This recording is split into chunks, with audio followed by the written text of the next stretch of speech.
बोलिए सतगुरुदेव की जय। सतगुरु कबीर साहब जी के मूल ग्रंथ विजक से तीसरी रामायणी का बिल्कुल सहज भाषा में हिंदी अर्थ। अभी दूसरी रामायणी का मैंने अर्थ स्पष्ट किया और स्पष्ट करने के बाद तीसरी रामायणी का अर्थ उसी पे आधारित है, उसके आगे की बात है। प्रथम आरंभ कवन को भय हो। साहब कहते हैं कि प्रथम में अर्थात आरंभ में, प्रारंभ में कौन हुआ और दूसर प्रकट किन्न सुठाऊं, और दूसरी बार में कौन प्रकट हुआ और उसका स्थान कहाँ रहा, इसको साहब कहते हैं। तो प्रथम में कौन हुआ, दूसरी रामायणी में स्पष्ट किए ही हैं साफ साफ साहब कि प्रथम आरंभ कौन को भय हूँ। सबसे पहले प्रथम में, आरंभ में कौन, निरंजन निराकार ब्रह्म हुए। निरंजन निराकार ब्रह्म के बाद दूसर प्रकट किन्न सुठाऊं, दूसरी बार में कौन प्रकट हुआ, आदि शक्ति अष्टांगिनी हुई प्रकट इच्छा से, और उसका स्थान इस तीन लोक के अंदर रहा, अर्थात इस प्रकृति के अंदर रहा। इसके बाद फिर जो है उस नारी से प्रकटय ब्रह्मा विष्णु शिव शक्ति प्रकट होने लगे। कौन, ब्रह्मा विष्णु शंकर भगवान, ये सब लोग प्रकट हुए। क्योंकि प्रकट होने का मतलब कि सृष्टि के पहले इन लोगों में इतनी गर्मी थी, इतनी तेज था कि जो चीज़ बोल करते थे वही हो जाता था, इसलिए ये लोग प्रकट हुए। प्रथमई भक्ति किन्न जो युक्ति, प्रथम में ब्रह्मा विष्णु महेश शंकर जी ने सबने जो है भक्ति करने की युक्ति बताने लगे। किन्न जीव युक्ति, और बताने भी लगे और उन्होंने किए भी, युक्ति लगा लगा के किए। क्या किए, साधना किए, ध्यान किए उस परम पुरुष को जानने के लिए। क्योंकि इस संसार में प्रकट होने के बाद शरीर बनी, शरीर ये जो पांच तत्व तीन गुण है सबको कष्ट देने लगा, दुख देने लगा। जब ये प्रकृति के अंतर्गत रहेगा, तीन गुण के अंतर्गत रहेगा, रजोगुण तमोगुण सतोगुण, तो जाहिर सी बात है बालापना, जवानी, ढलानी, बुढ़ापा, ये तो लगा ही रहेगा कष्ट। इसलिए जो है ये दुख सब में है। ब्रह्मा विष्णु महेश निरंजन निराकार ब्रह्म और आदि शक्ति अष्टांगिनी, सब में ये दुख लगा हुआ है। इसलिए सबको भक्ति करने की जरूरत है। प्रथमा ही भक्ति, प्रथम में ब्रह्मा विष्णु महेश जी ने भक्ति किए। भक्ति क्यों किए, क्योंकि उनको भी ईश्वर के पास जाना था और शांति ढूंढना था, आनंद ढूंढना था। क्योंकि संसार जब शरीर बनता है तो आदमी दुख की तरफ जाने लगता है, तो उनको भी दुख जो है, दुख में रहा नहीं गया। इसलिए वो भक्ति करके युक्ति, बहुत प्रकार की युक्ति जो है वो लोग खोजने लगे, कैसे हमारे अंदर आनंद आएगा, कैसे शांति आएगी। फिर आगे क्या है, प्रकटे पवन पानी और छाया, बहु विस्तार से प्रकटी माया। जो ये हवा पानी जो देख रहे हैं हम, ये सब जो है प्रकट हुआ है। ये किसके, कौन प्रकट किया है, निरंजन निराकार ब्रह्म ने प्रकट किया है। उस जैसे कैसे प्रकट हुआ है, स्थूल में हुआ है। ये सब निरंजन निराकार ब्रह्म ने किया है।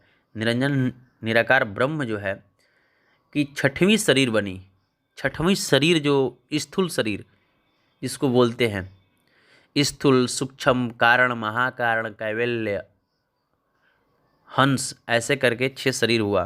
तो शुद्ध स्वरूप हंस आप्त अवस्था को कहते हैं। और वहाँ से जितनी गर्मी कम होती गई, आत्मा जो है उतना ही प्रकृति में जकड़ती गई, जितना इच्छा बनाती गई उतना जकड़ती गई।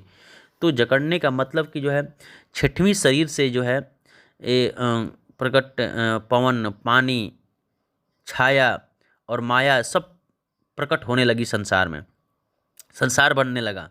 प्रकट है अंड पिंड ब्रह्मंडा, और अंडा से बनने वाला अंड भी प्रकट होने लगा, पिंड भी प्रकट होने लगा, सब कुछ प्रकट है। पृथ्वी प्रकट किन्न नौखंडा, और ये पूरा प्रकट होकर ये पृथ्वी भी 9 खंड में प्रकट हो गई। वो 9 खंड क्या क्या है आप सभी लोगों को पता होगा। भारत, इलावर्त, इलावृत, किम पुरुष, भद्र, केतुमाल, हरि, हिरण्य, रंभ्य, कुश, इन 9 खंड में जो है पृथ्वी प्रकट हो गई। प्रगटे सिद्ध साधक सन्यासी, ये सब लागी रहे अविनाशी। ये सब जितने भी सिद्ध साधक प्रकट होने लगे और संसार को ज्ञान बताने लगे, तो देखने में लगता था कि ये लोग भगवान ही हैं। जैसे इतना शक्ति, तेज, तप सब कुछ देखने में लगता था, तो लगता था कि ये लोग अविनाशी भगवान हैं, ईश्वर है, ऐसा देखने में लगता था। तो लोग कहने लगे अविनाशी, तो ये लोग अविनाशी की तरह मतलब लग रहे थे उस समय। प्रकट है सुर नर मुनि सब झारी, और क्या क्या प्रकट हुए? सुर नर मुनि सब झार के प्रकट हुए, लेकिन क्या हुआ आगे? ताहि की खोज परे सब हारी। उस ईश्वर, उस परमपिता परमात्मा अर्थात संपूर्ण आनंद स्वरूप, आनंद के स्वरूप को खोज करने में सभी लोग क्या गए हो गए? हार गए, सब हार गए। ताहि की खोज परे सब हारी, उस परमपिता परमात्मा को खोजने में हार गए, उस सद स्वरूपी राम को खोजने में हार गए, अर्थात संपूर्ण आनंद को खोजने में सब लोग हार गए। सब लोगों ने खोज किया, लेकिन इस प्रकृति के अंतर ही खोज किया और अपने शरीर के अंदर ही मेडिटेशन किया, ध्यान किया, इसलिए जो है सब हार गए। उसी को साहेब कहते हैं, क्या कहते हैं आगे? जीव शिव सब प्रकटै, वह ठाकुर सबदास। जीव और शिव, एक जीव कोटि और शिव कोटि। शिव कोटि उसको कहते हैं जो बिना मैथुन का जिसकी उत्पत्ति हुआ हो, जो बोल से उत्पन्न हुआ हो, उसको शिव कोटि का जीव कहते हैं। और जीव किसे कहते हैं? जो मैथुन करके जीव की उत्पत्ति हुआ है, उसको जीव कहते हैं। जीव अशिव सब प्रकट है, वह ठाकुर सबदास। और जो शिव कोटि, जो बोल से उत्पन्न हुए, उनको ठाकुर कहा गया। और जो मैथुन अर्थात जो सृष्टि हुआ, उसको दास कहा गया। कबीर और जाने नहीं एक राम नाम की आस। कबीर और जाने नहीं, सदगुरु कबीर साहब कहते हैं कि ये जीव जो है दुख की तरफ जाने लगा, सब लोग प्रकट हुआ, लेकिन राम नाम को जाने बिना क्या करता है? ये अपनी जीवन को गंवा देता है। कहाँ? मृत्यु लोक में, जन्म और मरण में, तन के मन के दुख में गंवा देता है। ये सब में दुख लगा है, जिसको जिसको शरीर है सब में दुख लगा है। दैविक, दैहिक, भौतिक, ये जो 3 ताप है, त्रिय ताप में ये ब्रह्मा विष्णु महेश आदि शक्ति अष्टांगिनी निरंजन निराकार ब्रह्म, ये सब लोग सूर नर मुनि सिद्ध साधक सन्यासी, ये पूरी पृथ्वी ही, पूरी ब्रह्मांड ही जो है 3 ताप से पीड़ित है। इसलिए सब लोग यहाँ पे भक्ति कर रहे हैं, और भक्ति ईश्वर अर्थात उस परम पिता परमात्मा, उस सार शब्द की भक्ति जब तक नहीं करेगा जीव, तब तक जो है इसका जन्म और मरण का जो बंधन है छूट नहीं पाएगा। जब करेगा तो छूटेगा, तो ईश्वर के पास अपने आत्म स्वरूप में स्थित होकर परमात्मा मंडल में जाके विहार करेगा।